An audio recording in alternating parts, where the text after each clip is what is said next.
তো আশা করি তোমরা সবাই ভালো আছো, আমিও ভালো আছি। এখন হচ্ছে গিয়ে আমি নতুন ব্লগ শুরু করছি। এখন প্রথম আটা মাখছি, কেননা ছেলেরা তো খেয়ে যাবে। এবার ফ্রিজ খুলে একে একে দেখলাম তরকারিও আছে, ভাতও আছে, সেদিনকে দই করেছিল, দইও আছে। ফ্রিজটা খুলে দেখলাম সব জিনিস আছে। আমি না, আগে একটু রুটি বানাই বলে রুটি বানাবো। ওটা বড়ো ছেলে আর আমি খাবো। ছোটোটা আবার ওর রুটি খায় না, ওর আবার চাই ভাত। এখন হচ্ছে আমাদের দুজনের জন্য রুটি বানাচ্ছি। ও তো পড়ে এসেছে, এসে আমাকে জিজ্ঞেস করলো, মা খাবো কি? আমি বলি দাঁড়া, তোর জন্য তো ভাত গরম করতে হবে, আগে রুটিটা বানিয়ে নিই। তা আমি হচ্ছে একে একে রুটি বানাচ্ছি, বানিয়ে ওর জন্য ভাতটাও গরম করে দিলাম। ও আবার ভাত আর ডাল আর আলু ভাজা নিয়ে বসে পড়েছে। দাদার কাছে ঢ্যাঁড়স ভাজা চাইছে, সে আবার ঢ্যাঁড়স ভাজা দিতে চাইছে না, তো বলে আমাকে একটু ঢ্যাঁড়স ভাজা দিয়ে।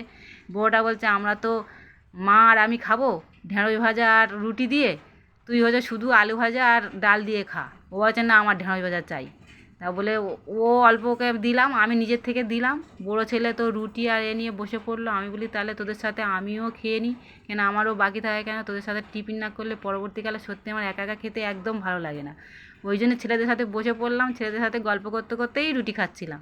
তারপর বলি জামা কাপড়গুলো কেচেছি, ওইগুলো হচ্ছে কি ভাঁজ করি। বড়ো ছেলেকে বলছি, কিরে কালকে তো তুই বললি যে মা আমি জামা কাপড় কাচ, তুই তো কাচলিস না। আমি তো জামা কাপড় কাচলাম, তাহলে ভাঁজটা তুই কর।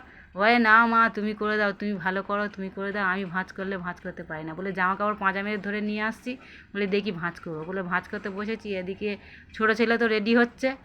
ও বলছে ও মা আমি হচ্ছে জামা কাপড় তাহলে পরে নিই, বলে ও স্কুলে যাবে বলে তৈরি হচ্ছে। আমি আবার বাইরে দেখি আকাশে আবার মেঘ করেছে, রোদও আছে, এক কোণে আবার মেঘও জমেছে।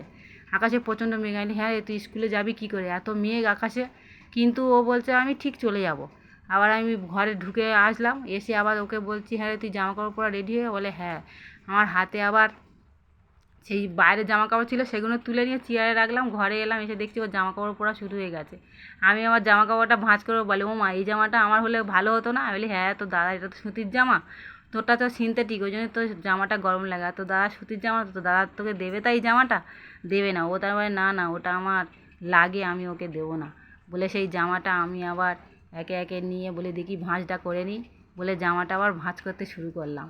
ভাঁজ টাঁজ করে বলি, তারপরে ছোটো ছেলে বলছে মা তাহলে তুমি ভাঁজ করো, আমি তাহলে স্কুলে বেরিয়ে যাব।